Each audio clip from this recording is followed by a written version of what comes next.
सभी भाई बंधुओं को पाल अकादमी की ओर से तहे दिल से बहुत बहुत स्वागत, बहुत बहुत धन्यवाद। हम आपको आरओ और एआरओ की होने वाली परीक्षा की तैयारी के लिए एक बहुत अच्छा कंसेप्ट विषय हिंदी, जो आपके लिए एक अहम विषय है। और ये विषय यदि आप थोड़ी सी गहराई से, थोड़ी गहनता से और बड़े ही पूरे मन से यदि आप इसे पढ़ते हैं, तो मैं तो ये वादा करता हूँ कि ये 60 नंबर में जो हिंदी का एक पोर्शन आपको दिया गया है, उसमें आप 59 नंबर अवश्य प्राप्त कर सकते हैं। इसमें जो 6 या 7 टॉपिक दिए गए हैं, जैसे विशेषण, विशेष, विशेष विषय से संबंधित है। ऐसे इसमें आपका पर्यायवाची, आपको पर्यायवाची पूछा जाता है। ऐसे ही आपके सामने एक विलोमार्थी विलोम शब्द है। ऐसे इसमें मुहावरा अनेकार्थी शब्द दिया गया है। इसी में तद्भव तत्सम। ऐसे ही आपको बहुत ज़्यादा कठिन नहीं है, लेकिन परीक्षा तो सब कुछ कठिन होती है। जब हमने कुछ पढ़ा नहीं होता है तो सब कुछ कठिन लगता है। जब हमने कुछ पढ़ा लिखा होता है, जब उसके पर गहन अध्ययन किया जाता है, तो सब कुछ मेरे लिए सरल होता है।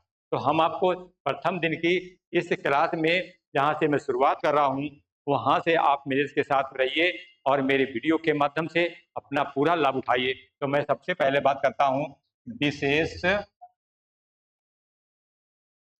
और विशेषण। ये आपका एक टॉपिक दिया गया, इससे करीब करीब 6 इस तरह के क्वेश्चन आपसे पूछे जाते हैं। तो पहले विशेष क्या है, तो देखो पहले हमने विशेष ही जान लें। तो विशेष कहता है जिस शब्द की विशेषता, जिस शब्द की विशेषता बताई जाती है उसे विशेष कहते हैं, उसे विशेष कहते हैं। अर्थात हम ये लिख सकते हैं, अर्थात जो है विशेष शब्द जो है वो आपका संज्ञा होता है। क्या होता है? आपका संज्ञा होता है। विशेष शब्द को हम संज्ञा के नाम से भी जानते हैं, क्योंकि ये संबंध है विशेष और विशेषण। जिसकी विशेषता बताई जाती है ना, कहता है कि जिस शब्द की विशेषता बताई जाती है उसे विशेष कहते हैं। तो देखते हैं पहले विशेष। जैसे हम कहते हैं कि अच्छा बालक, अच्छा बालक, तो देखो बालक ये लिखा है, अच्छा ये लिखा है। हम कहते हैं कि होनहार, होनहार पुरुष, तो पुरुष हमारा संज्ञा है। ये देखो इसके पहले ये लेगा विशेषण, ये विशेषण, ये विशेष विशेषण संबंध। हमें विशेषण के कहता है कि जो संज्ञा के गुण को बताए, संज्ञा की निश्चितता अनिश्चितता को बताए, संज्ञा के परिमाण को बताए और संज्ञा की ओर संकेत करे। कहता है ये 4 प्रकार से हमें संज्ञा के बारे में एक विशेष अध्ययन करने के लिए कहता है कि उसको रचना के अनुसार कहता है विशेषण को 4 भागों में बांटा गया। तो देखते हैं विशेषण को 4 भागों में बांटा गया है। तो देखो सबसे पहले हम देखते हैं विशेषण। ये बात अभी विशेष की बताई, अब विशेषण। तो मतलब संज्ञा की विशेषता, मतलब विशेष की विशेषता। कहता है विशेष की विशेषता, विशेष की विशेषता बताने वाला विशेषण कहलाता है, विशेषण कहलाता है। इतनी सी बात है। जो विशेषण की कहता है, जो विशेष की विशेषता बताएगा वो विशेषण कहलाएगा। यही संज्ञा, संज्ञा की कितनी प्रकार से जो विशेषता बताई गई है, उसी को रचना की दृष्टि से विशेषण को हम 4 भागों में बांटा गया। कौन कौन से 4 भाग हैं, उन्हें सबसे पहले आप जानने की कोशिश करें। देख लो। नंबर 1 है गुणवाचक, गुणवाचक विशेषण, नंबर 1। नंबर 2 कहता है कि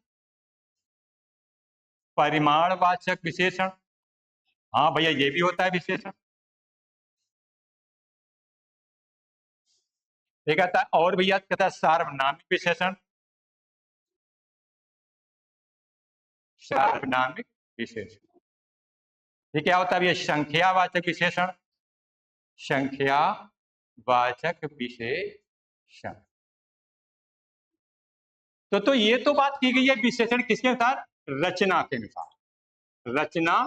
रचना के अनुसार, रचना के अनुसार जो है विशेषण के ये चार भाग है: गुणवाचक विशेषण, परिमाणवाचक विशेषण, सार्वनामिक विशेषण और संख्यावाचक विशेषण। ये चार प्रकार का दिया गया है। तो कहता और भी कुछ है? हाँ और है। कहता प्रयोग के आधार पर भी होता है। तो कहता है कि प्रयोग के आधार पर भी विशेषण को बांटा गया, उसके दो रूप दिए। कौन कौन से? तो कहता है कि एक होता है उद्देश्य विशेषण, उद्देश्य विशेषण, और फिर कहता है दूसरा क्या होता है? तो कहता है कि दूसरा होता है विधेय विशेषण, विधेय विशेषण। ये एक उद्देश्य विशेषण होता है, एक विधेय विशेषण होता है। ये प्रयोग के आधार पर ये दो दिए गए हैं। फिर कहता है कुछ और भी है, हाँ, कि अर्थ की दृष्टि से भी कहता है विशेषण के कुछ प्रयोग बताए गए हैं। तो देखो ये अर्थ की दृष्टि से देख लेते हैं हम लोग, अर्थ की दृष्टि से विशेषण। तो कहता है इसके भी दो भाग दिए गए।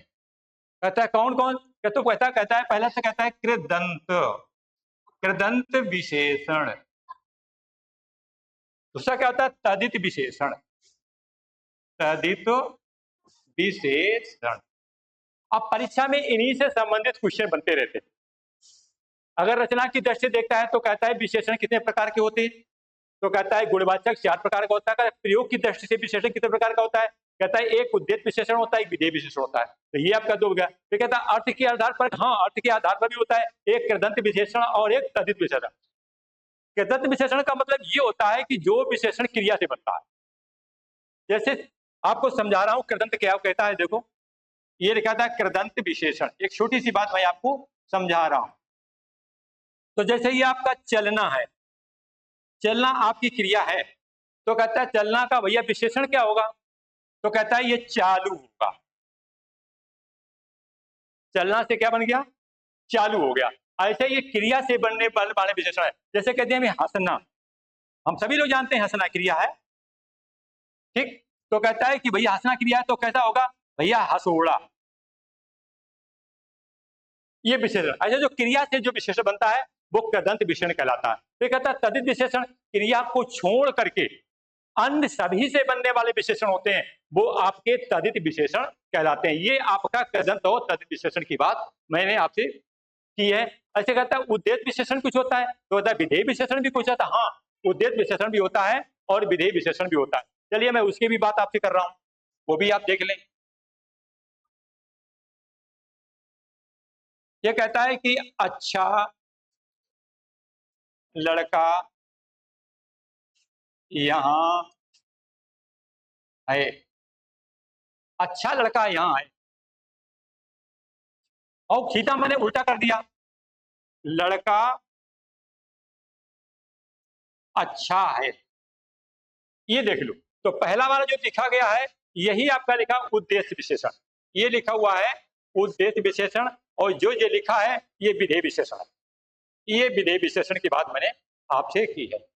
कहने वाला भाई कि संज्ञा के पहले, संज्ञा के पहले मतलब विशेष से पहले लगने वाला शब्द जो अच्छा लिखा है ये विशेषण है। ऐसा वाक्य जो होता है रचना की दृष्टि से वो उद्देश्य विशेषण वाला वाक्य होता है। तो अब कहता है लड़का पहले लिखा हुआ है और अच्छा विशेषण बाद में लिख दिया, यही वाक्य जो अच्छा ये विशेषण है और लड़का ये आपका विशेष है, संज्ञा। बस इसकी बात, बस थोड़ा सा एक दूसरे का परिवर्तित रूप है, यही उद्देश्य और विधेय विशेषण होता है। तो मैं तो सोचता हूँ कि उद्देश्य और विशेषण और विधेय विशेषण ज्यादा आपके लिए महत्वपूर्ण नहीं है। महत्वपूर्ण ये रहता है, कभी कभी पूछा जाता है निम्न में से कौन सा विकल्प कृदंत विशेषण वाला है, ऐसे विकल्प बनाता रहता है। निम्न में से कौन सा विकल्प ऐसा है जो तदित विशेषण वाला है, ऐसे एक दूसरे में इसे पूछता रहता है।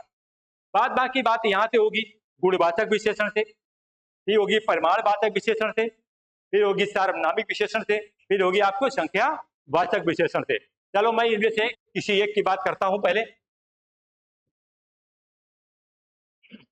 गुणवाचक विशेषण, तो सबसे पहले आता है गुणवाचक विशेषण। तो जैसा कि नाम से ही कुछ लग रहा है, नाम से ही लग रहा है कि गुण मतलब संज्ञा का बताएगा गुण, और गुण कितने प्रकार से बताएगा? रंग भी तो गुण है, एक आकार है वो भी तो गुण है, एक दशा है वो भी तो गुण है, समझिए, एक दिशा है वो भी तो गुण है। तो ये गुण कई प्रकार से बताता है। और इसी प्रकार से इसको गुणवाचक विशेषण। चलिए मैं एक एग्जाम्पल से बहुत आराम से आपको समझाता हूं। देखो एक एग्जाम्पल आपके सामने, दो एग्जाम्पल देता हूं। यह प्राचीन इमारत है। मुझे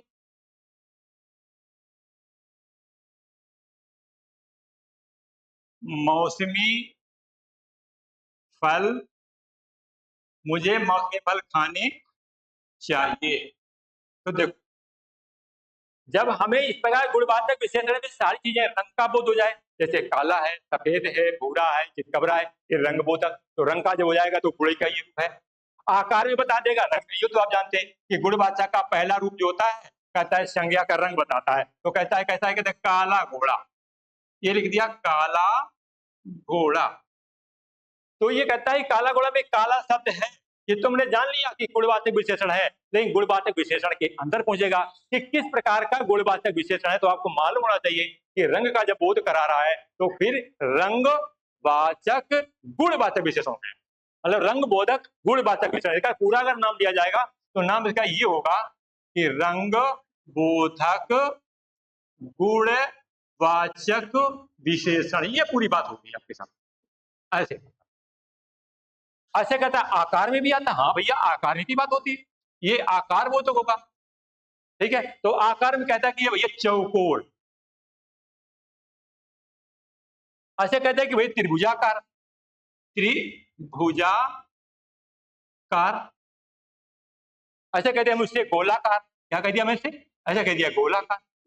तो अब हमें किसी वाक्य में प्रयोग करके दे दिया, सही है। कहते कि यह है वस्तु गोलाकार है, और कह दिया कंडा ने रेखांकित है तो गोलाकार है। कौन सा है, कहता है रंग बोधक है, कि भैया आकार बोधक है, कि बताए कि दशा बोधक है, कि वो दिशा बोधक है। वो आपके साथ ऐसे ही क्वेश्चन करता है, ये कहते हैं कि भाई स्थान बोधक है, कि काल बोधक है, बस ऐसे ही क्वेश्चन करता रहता है। तो ये 6 से 7 जो होते हैं गुणवाचक विशेषण की स्थितियां दी जाती हैं। अब कहता है कि काल, कहते हैं मौसमी, मौसम होता है तो समय की बात होती है, क्या होता है, समय की बात होती है। तो मौसम, तो कहता है कि मौसमी शब्द, वाक्य में मौसमी शब्द है, कहता है रंगवाचक, रंग बोधक विशेषण गुण का ही है। आकार बोधक, फिर कहता है स्थान बोधक, फिर कहता है ऐसे ही काल बोधक। तो देखो मौसम या कालबाद, जहां ऑप्शन में कालबाद होता है मेरा ऑप्शन बस वही ऑप्शन वैसे बताता है। कहता है ये प्राचीन इमारत है, कैसी इमारत है हमारी, समय के बता रहा है, सही है। तो ये तो लगा हुआ था तो हमने काल में लगा दिया, बस मेरा ऑप्शन सही हो गया। बस यही चीजें मुझे सीखना है रंग बोधक में, आकार बोधक में। चलो मैं आपको आपके सामने इसका भी एक थोड़ा सा परिचय दे रहा हूं। तो ये गोलाकार दिया था, ये आकार में दिया था, तो आकार बोधक हो गया, आकार बोधक गुणवाचक विशेषण हो गया। ऐसे आपसे क्वेश्चन पूछता है, तो देख लेते हैं पहले। तो गुणवाचक विशेषण, हाँ कहता है क्या है, ये देख लो क्या है, ये मिलता है मुझे पढ़ने को। कहता है होता है रंग बोधक, रंग बोधक गुणवाचक विशेषण। कहता फिर क्या होता है, ये कहता है आकार बोधक, हाँ आकार बोधक और गुणवाचक विशेषण होता है। हाँ ये भी समझ लिया। ये कहता है फिर क्या होता है, कहता है काल बोधक होता है, हाँ काल बोधक भी होता है, काल बोधक गुणवाचक विशेषण होता है। ये कहता है और भी कुछ होता है, हाँ ये कहता है स्थान बोधक होता है, हाँ स्थान बोधक भी होता है, स्थान बोधक और गुणवाचक विशेषण होता है। फिर क्या होता है, कहता है दशा बोधक होता है, हाँ भैया दशा बोधक भी होता है, कहता है दशा बोधक, तो दशा बोधक गुणवाचक। और भी कुछ है, हाँ है, ये कहता है दिशा बोधक, दिशा बोधक गुणवाचक विशेषण। ऐसे आपके सामने जो है ऑप्शन दे दिए जाते हैं। तो ये आपका 1 2 3 4 5 और ये 6, ये 6 प्रकार से आपको बताया गया। और फिर क्या होता है कि एक तो गुणवाचक है ही, तो एक स्वयं में ही गुण होता है, गुण स्वयं में गुण है। तो अगर हम देंगे तो 7 नंबर ऐसे दे सकते थे कि भैया एक और होता, क्या होता है, गुणवाचक स्वयं में विशेषण, इसमें आता। जैसे कह देते ना, बहादुर लड़के युद्ध में शामिल थे। कहता बहादुर लड़के, बहादुर जवान युद्ध में शामिल थे। तो देखो लिखा हुआ है लड़के पहले बहादुर। अब उनसे पूछ लिया कि ये रंग बोधक है, आकार बोधक, काल बोधक, स्थान बोधक, दशा बोधक, दिशा बोधक, गुणवाचक। तो कहने का मतलब है कि वही जो दिया गया 4-5 ऑप्शन इसी का बनाएगा, उसी में बहादुर जान लिया गुण है। ऐसे कह दे कायर लड़का है, हाँ कायर तो गुण होता है ना, बिल्कुल सही बात कहता है कि बड़ा दुष्ट लड़का है तो क्या है, गुण है उसका, ये दुष्टता का गुण। बड़ा सूरवीर बालक है तो सिर भी उसका गुण दिया गया, बस यही मुझे पता लगा था, ये गुणवाचक विशेषण। ठीक है, हम यहीं से आपको नेक्स्ट क्लास में गुणवाचक विशेषण का पूरा वर्णन करते हुए और किस प्रकार से गुणवाचक विशेषण में आपसे वाक्य पूछेगा वो सब कुछ बताऊंगा। तब तक के लिए मेरे साथ वीडियो में जुड़े रहें, बने रहें और हमारे इस पैकेज को पसंद करते हुए अपने जीवन रेखा को आगे बढ़ाएं। Thank you very much.